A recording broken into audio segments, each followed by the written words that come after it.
c'est une bonne question. Attendez, je n'ai pas réfléchi là. C'est que tout le monde doit prendre la parole et que les débats qui ont été peu portés au niveau politique, parce que les questions sont compliquées, doivent être le plus possible portés par tous les acteurs qui font la santé publique. Attribuer des droits aux citoyens et aux patients, c'est un exercice à la fois de volonté politique et puis de mise en œuvre au quotidien. Et il n'y a pas que la puissance publique, l'État, l'assurance maladie qui doivent être actifs. Les professionnels de santé aussi sont acteurs de la démocratie sanitaire dans leurs relations avec les patients et les citoyens. La démocratie, c'est le peuple, c'est le citoyen.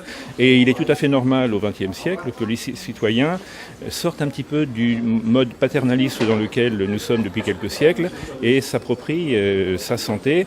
Et quand j'évoque le terme de santé, ce n'est pas simplement le soin, le curatif, mais également le préventif, le bien vivre et le bien-être.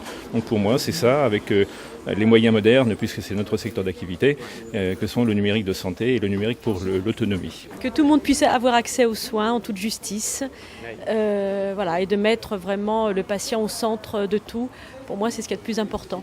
Ça consiste à déployer un système de soins cohérent et accessible à tous les patients. Alors la démocratie sanitaire, ça ne doit surtout pas être un capharnaüm. Une république de la parole, mais une république de l'action. Il y a probablement effectivement une capacité de l'Internet à faciliter la réappropriation par le patient, par le citoyen de sa santé, à travers tout un tas d'applications de parties prenantes, d'être plus partie prenante de la décision et d'être plus en communication, plus intelligente et moins dépendante avec les professionnels de santé qui s'occupent de lui. Donc je pense qu'effectivement, Internet représente à mes yeux une opportunité assez formidable pour la démocratie sanitaire.